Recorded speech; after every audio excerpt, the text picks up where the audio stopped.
Hello students, कैसे हैं आप सब। आई होप आप सब अच्छे होंगे और अपनी रिवीजन कर रहे होंगे। तो देखिए, आज हम अपना न्यू चैप्टर स्टार्ट करने वाले हैं एनालॉगी। इससे लास्ट जो हमने किया, हमने इससे पहले मैथमेटिकल ऑपरेशंस को जस्ट फिनिश किया है और अब हम एनालॉगी स्टार्ट करने वाले हैं। तो जिस बच्चे ने पिछली क्लासेस नहीं देखी हैं वो प्लीज़ चैनल को विजिट कीजिए और वहाँ से आप सारी वीडियोज़ को देख सकते हैं, ठीक है। तो देखिए, जो बच्चा फर्स्ट टाइम हमारे चैनल से जुड़ रहा है उसको मैं बताना चाहूँगी कि जो हमारी क्लासेस हैं, हमारी जो वीडियोस हैं, वो वीक में 3 डेज़ आती हैं, ट्यूसडे, थर्सडे एंड सैटरडे, ठीक है। और टाइमिंग क्या रहती है? टाइमिंग रहती है 6 PM, ठीक है। और अगर आपको इन क्लासेस की PDF फाइल्स चाहिए तो आप टेलीग्राम ग्रुप को ज्वाइन कर सकते हैं और उसका जो लिंक है वो लिंक आपको डिस्क्रिप्शन बॉक्स के अंदर आपको वो मिल जाएगा, ठीक है। तो चलिए, without any further delay let's start our class. की एनालॉगी क्या होती है, इसका कंसेप्ट क्या होता है। सो देखो, बेसिकली एनालॉगी एक वर्ड है जो किस टर्म में यूज़ किया जाता है। It is use in terms of comparing two things और finding a relation between two things. आपको दो चीज़ें दे दी जाती हैं, उनके बीच में रिलेशन जब आपको फाइंड करना होता है ना, तो वो आपकी एनालॉगी कहलाती है। कि दो चीज़ें हैं, ये आपस में किस तरीके से रिलेटेड हैं, इनका आपस में क्या रिलेशन है, किस एक दूसरे से कैसे कनेक्ट हो रही हैं, ये सब हमारा क्या होता है, ये हमारा एनालॉगी होता है। So in questions related to analogy in reasoning, options are given which may or may not be associated with each other and candidates need to find the odd option out। देखो, इस ये क्या कह रहा है कि आपको ना एनालॉगी के जो क्वेश्चंस होते हैं इसके अंदर आपको 4 ऑप्शंस गिवन होती है, ठीक है। सी 4 ऑप्शंस आर गिवन। तो देखो, 4 ऑप्शंस में से क्या हो सकता है, 3 ऑप्शन, वो 4 ऑप्शन दिए उसमें से 3 ऑप्शन वो आपको सिमिलर टाइप की दे देगा और एक 4th ऑप्शन होगी जिसका इन तीनों से कोई भी रिलेशन नहीं होगा। इसका 4th ऑप्शन का इन तीनों से कोई रिलेशन नहीं होगा। तो ये हमारा कंसेप्ट होता है ओड वन आउट का, कि इन चारों में से जो बिल्कुल अलग है ना, जो उन बाकी 3 से रिलेट करता ही नहीं है, उसको फाइंड आउट कीजिए, ठीक है। ये कह रहा है इसके अंदर।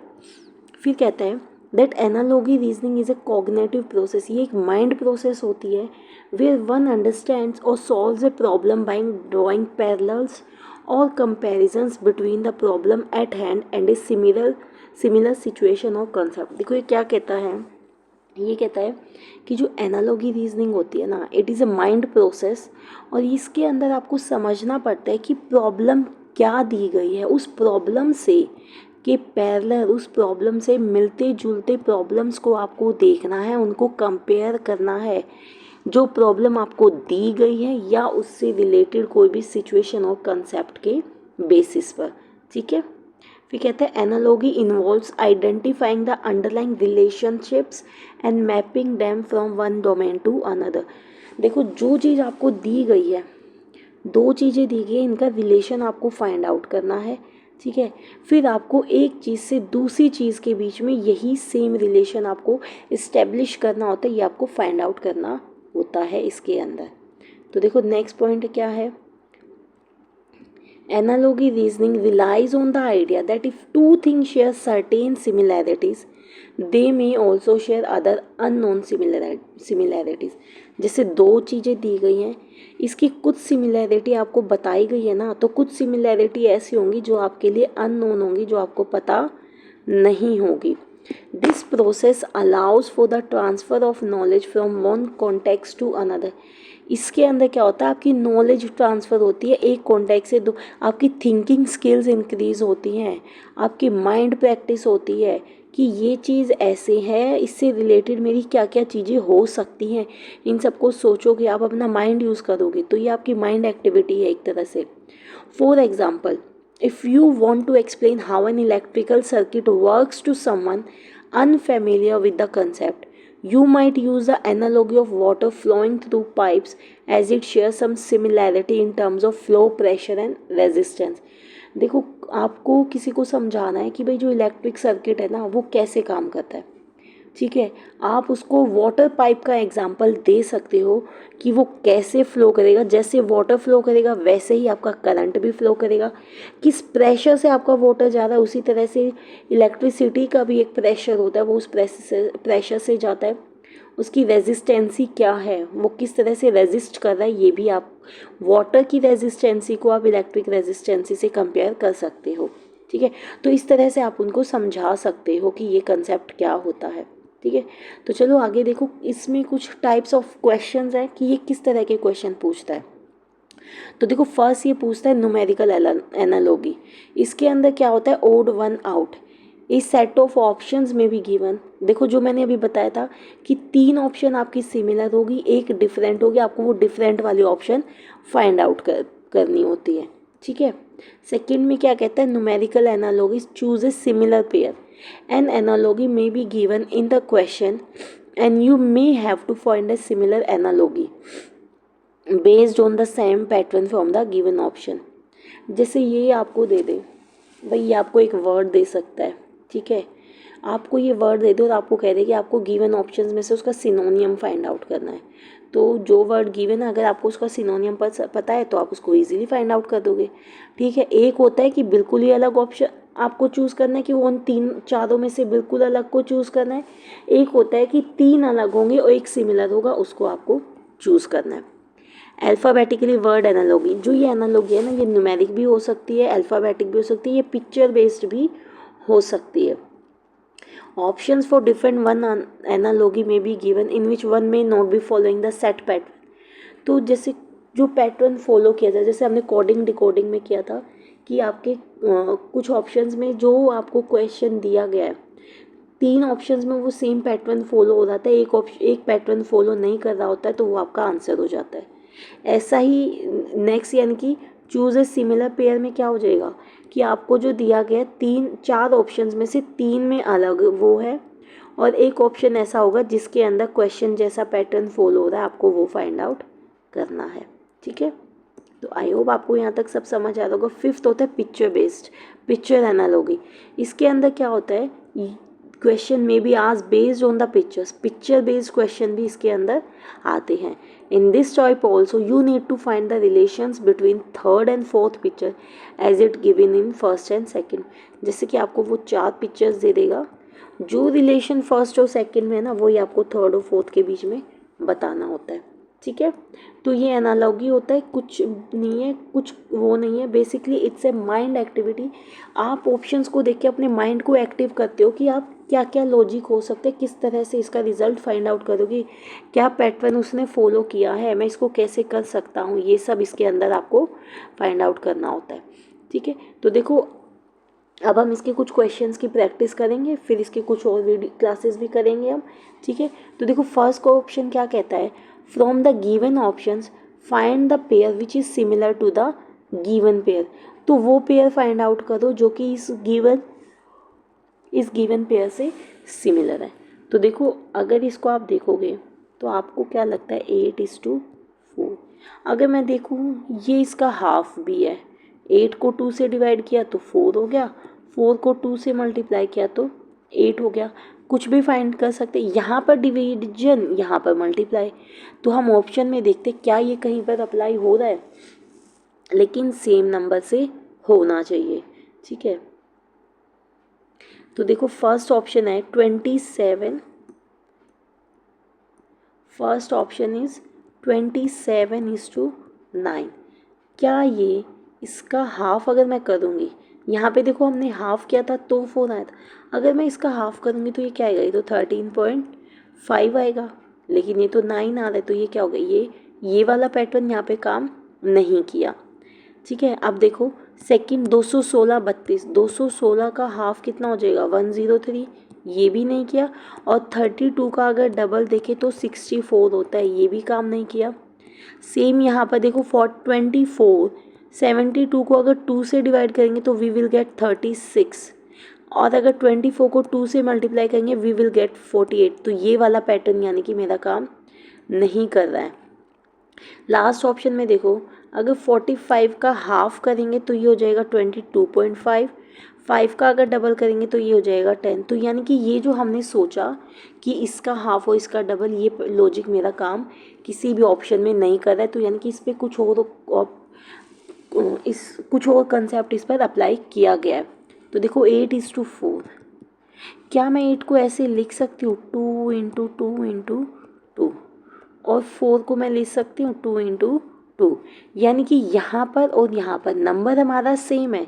यहाँ पर वो नंबर 2 टाइम्स मल्टीप्लाई हो रहा है, यहाँ पर वो नंबर 3 टाइम्स मल्टीप्लाई हो रहा है।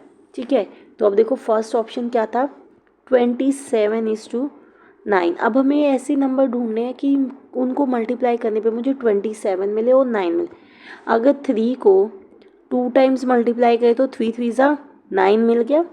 यहाँ पर अगर 3 को 3 टाइम्स मल्टीप्लाई करें, 3 3 ज़ा 9, 9 3 ज़ा 27। तो यानी कि ऑप्शन है आपका करेक्ट आंसर हो जाएगा, क्योंकि सेम जो लॉजिक यहाँ पर लगा है वही लॉजिक हमारा यहाँ पर फॉलो हो रहा है कि एक ही नंबर, सिमिलर नंबर दोनों साइड चलेगा, लेकिन राइट साइड पे वो 2 टाइम्स मल्टीप्लाई हो रहा है, लेफ्ट साइड में वो 3 से टाइम्स मल्टीप्लाई हो रहा है। तो ये आपका आंसर हो जाएगा। ठीक है, अब आंसर मिल गया तो आगे ऑप्शंस देखने की ज़रूरत नहीं है, टाइम वेस्ट करने की ज़रूरत नहीं है। तो चलिए नेक्स्ट क्वेश्चन देखिए। सेकंड क्वेश्चन क्या कहता है, from the given option choose the odd one out. तो देखो क्या गिवन है, Bangladesh taka, Brazil real, Cyprus dollar, Iran rial. तो यानी कि यहाँ पर आपको जो लेफ्ट फर्स्ट ऑप्शन वो है वो आपको कंट्री नेम गिवन है, और सेकंड उस कंट्री की करेंसी आपको गिवन है। तो देखो यहाँ पर आपका क्या हो जाएगा, आपको कंट्री और उसकी करेंसी आपको याद होनी चाहिए।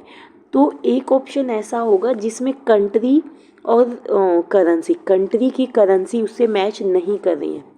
तो देखिए बांग्लादेश की जो करेंसी होती है वो टका होती है, ब्राज़ील की जो करेंसी है वो रील होती है, और ईरान की जो करेंसी है वो रियाल होती है। लेकिन कीप्रस की करेंसी डॉलर नहीं होती, ये यूरो होती है। कीप्रस की जो करेंसी है वो क्या होती है, वो यूरो होती है। तो यानी कि ऑप्शन सी हमारा ऑड वन आउट हो जाएगा कि यहाँ पर कंट्री और करेंसी मैच नहीं कर रही हैं। ठीक है, तो यहाँ पर देखिए, यहाँ पर आपकी जीके भी काम आ गई। जीके की हेल्प से आपने इन सबको रिकॉल किया, आपको भी याद हो जाएगा कि हाँ बांग्लादेश की करेंसी क्या है, टका। इस तरह से ये क्वेश्चंस आपकी हेल्प करते हैं एक सब्जेक्ट को दूसरे सब्जेक्ट से कनेक्ट करने में। अब देखो आपको फाइंड आउट करना है, find the odd one out from the given pairs. 4 आपको गिवन है, 4 में से 3 के अंदर सेम लॉजिक है, एक के अंदर वो अप्लाई नहीं हो रहा है। ठीक है, तो देखो फर्स्ट ऑप्शन क्या है, 5:15। क्या मैं इस 5 को 3 से मल्टीप्लाई करूँ तो मुझे 15 मिल जाएगा, बिल्कुल मिल जाएगा। तो यानी कि इस पर ये हो गया। अब देखो सेकेंड ऑप्शन 24 और 70, ये तो इसके किसी भी मल्टीपल में 24 70 जो है वो 24 का कोई भी मल्टीपल नहीं होता है, ये आपस में मल्टीपल्स नहीं है। 33:99, क्या 33 को 3 से मल्टीप्लाई करेंगे तो 99 आएगा, बिल्कुल आएगा। नेक्स्ट इज़ 121, क्या 121 को 3 से मल्टीप्लाई करेंगे तो क्या ये 363 देगा, ये बिल्कुल देगा।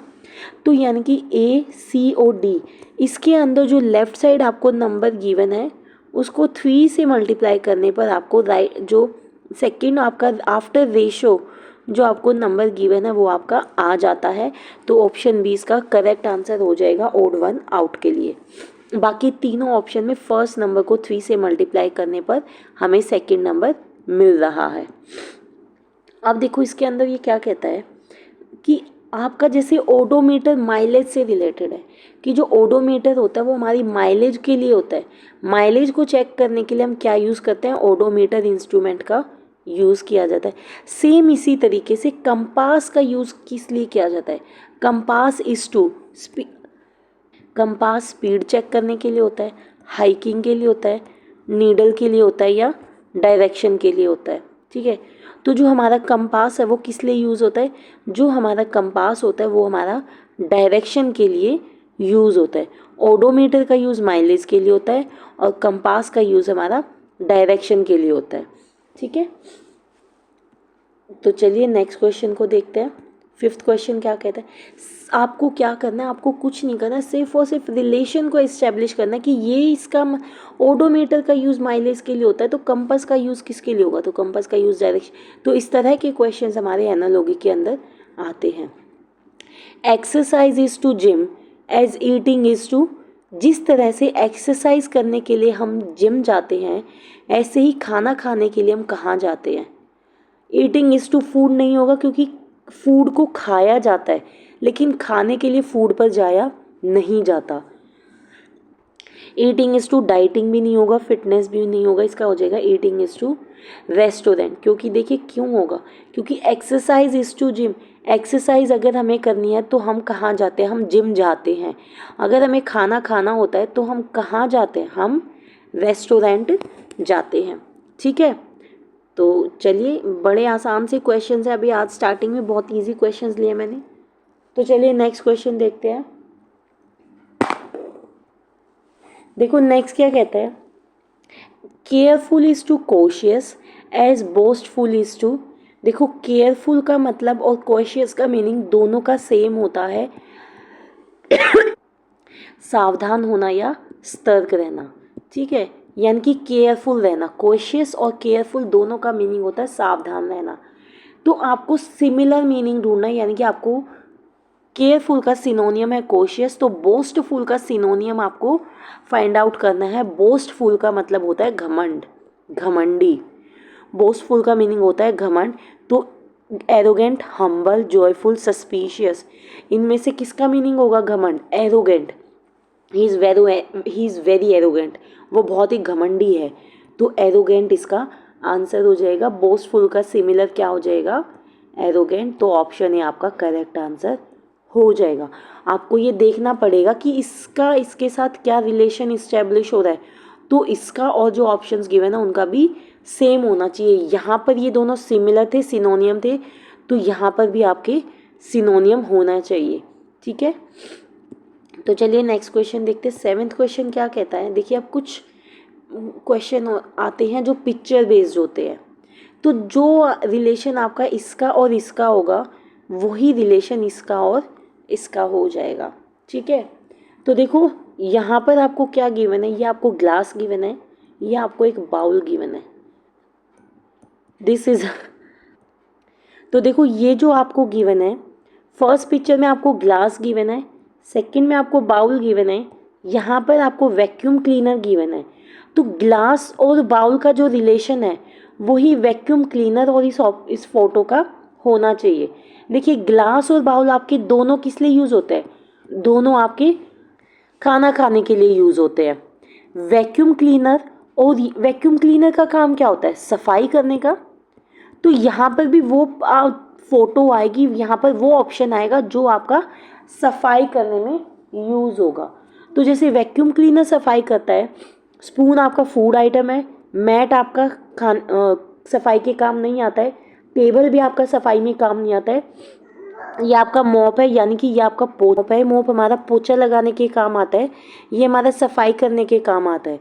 तो गिलास और बाउल का क्या रिलेशन है कि दोनों हमारे खाना खाने के काम आते हैं। वैक्यूम और इस मॉप का क्या काम है, दोनों ही हमारे सफाई के काम आते हैं, दोनों एक दूसरे से रिलेटेड हैं। ठीक है, तो इसका आंसर क्या हो जाएगा, ऑप्शन ए, यानी कि 1 ऑप्शन इसका करेक्ट आंसर हो जाएगा। ठीक है, तो आई होप आपको समझ आया होगा। चलिए नेक्स्ट क्वेश्चन, 8th क्वेश्चन क्या कहता है, तो देखो जैसे कि दिया हुआ है grapes and pear, grapes and pear these two are fruits, ये दोनों सेम कैटेगरी के अंदर आते हैं, ये दोनों क्या है, फ्रूट है। तो ऐसे ही ये हमारा क्या गिवन है, चीज़, ये क्या है, चीज़, चीज़ किससे बनता है, ये हमारा मिल्क से बनता है, यानी कि this is a milk product. तो जो 4 ऑप्शन गिवन है इसमें से हम वो ढूंढेंगे जो हमारा मिल्क प्रोडक्ट है। ठीक है, ये देखो ये एप्पल है, ये फ्रूट कैटेगरी में, ये आंसर नहीं होगा। ये ब्रेड है, bread is not a milk product, ये भी नहीं होगा। ये हमारी बर्गर है, ये बर्गर भी हमारा मिल्क प्रोडक्ट नहीं है। ये हमारा बटर है, बटर हमारा मिल्क प्रोडक्ट है। बटर हमें कहाँ से बनाते हैं, हम मिल्क से बनाते हैं। तो इसका भी आंसर क्या हो जाएगा, ऑप्शन ए इसका करेक्ट आंसर हमारा हो जाएगा। ये दोनों फ्रूट से हैं तो ये दोनों भी सेम हमारे होने चाहिए, ठीक है। इन दोनों की जो कैटेगरी है वो हमारी सेम होनी चाहिए। तो ये फ्रूट कैटेगरी में है तो ये हमारे मिल्क प्रोडक्ट की कैटेगरी में, मिल्क से ही हमें चीज़ मिलती है और मिल्क से ही हमें बटर मिलता है, ठीक है। तो 9th क्वेश्चन देखिए, ये 9th क्वेश्चन क्या कहता है, देखो ये हमारी क्या है, शीप है। शीप से हमें क्या मिलती है, वूल, और उस वूल से हम क्या बनाते हैं, वूल से हम स्वेटर्स बनाते हैं, वूल से हम स्वेटर्स बनाते हैं, ठीक है। तो यहाँ पर हमारे को कौन से ट्रीज दिए गए हैं, यहाँ पर हमें पाइन ट्रीज दिए गए हैं। तो ट्री की हेल्प से हम क्या बनाएंगे, ट्री की हेल्प से क्या हम वुड हाउस बना सकते हैं, बिल्कुल बना सकते हैं। तो इसका आंसर हो जाएगा ऑप्शन नंबर 4, कि जिस तरह से शीप से हमें वूल मिलती है और उस वूल से हम स्वेटर बनाते हैं, उसी तरीके से इस पाइन ट्री से हमें लकड़ी मिलती है, वुड मिलती है, और वुड से हम वुड हाउस बना सकते हैं, ठीक है। तो आंसर हो जाएगा ऑप्शन 4। देखो हॉर्स, सन और ये स्पैरो, इनका कोई भी रिलेशन नहीं है ट्रीज के साथ, सिर्फ और सिर्फ क्या रिलेशन है, जिस तरह से इसका रिलेशन है इसी तरह से हमें ये ढूंढना था। तो ऑप्शन 4 इसका करेक्ट आंसर हो जाएगा, ठीक है। तो चलिए आज का लास्ट क्वेश्चन देखते हैं। तो देखिए, बुक ऑथर, न्यूज़पेपर क्या, जैसे एक ऑथर होता है, वो ऑथर एक बुक लिखता है, उसी हिसाब से कौन पर्सन होता है जो हमारा न्यूज़पेपर लिखता है। तो न्यूज़पेपर के लिए हमारा क्या होता है, क्या राइटर होगा, नहीं। क्या जर्नलिस्ट होगा, हाँ। जो न्यूज़पेपर हमारा होता है वो हमारा जो हमारा न्यूज़पेपर राइट करता है वो क्या होता है, वो हमारे जर्नलिस्ट होते हैं। रिपोर्टर क्या होता है, ये हमें लाइव रिपोर्टिंग करते हैं। डायरेक्टर क्या होता है, डायरेक्ट किसी चीज़ को डायरेक्शन देता है, डायरेक्ट करता है, जैसे मूवीज़ के डायरेक्टर्स होते हैं, इसीलिए, ठीक है, इस तरह से। तो देखो जो न्यूज़पेपर होता है, न्यूज़पेपर हमारा किससे रिलेटेड है, जर्नलिस्ट से। जर्नलिस्ट जो हमारा होता है वो न्यूज़पेपर की एडिटिंग करता है, उसकी राइटिंग करता है, ठीक है। तो बुक और ऑथर का जो रिलेशन है वही न्यूज़पेपर और जर्नलिस्ट का हमारा रिलेशन होता है। तो इस तरह से होते हैं, या तो हमारे को सिर्फ 2 ऑप्शन दिए होंगे या हमारे को 4 ऑप्शंस दे दिए जाएंगे कि जो फर्स्ट और सेकंड का रिलेशन है वही थर्ड और फोर्थ का रिलेशन हमारा होना चाहिए, ठीक है। तो आई होप आपको एनालॉजी समझ आया होगा कि एनालॉजी क्या होता है, किस तरह से ये काम करता है, किस टाइप के क्वेश्चन इसके अंदर पूछे जाते हैं, कितने टाइप्स इसके होते हैं, ठीक है। तो अगर आपको पढ़ाया हुआ पसंद आए, वीडियो पसंद आए, तो प्लीज़ लाइक कीजिए, शेयर कीजिए और सब्सक्राइब कीजिए।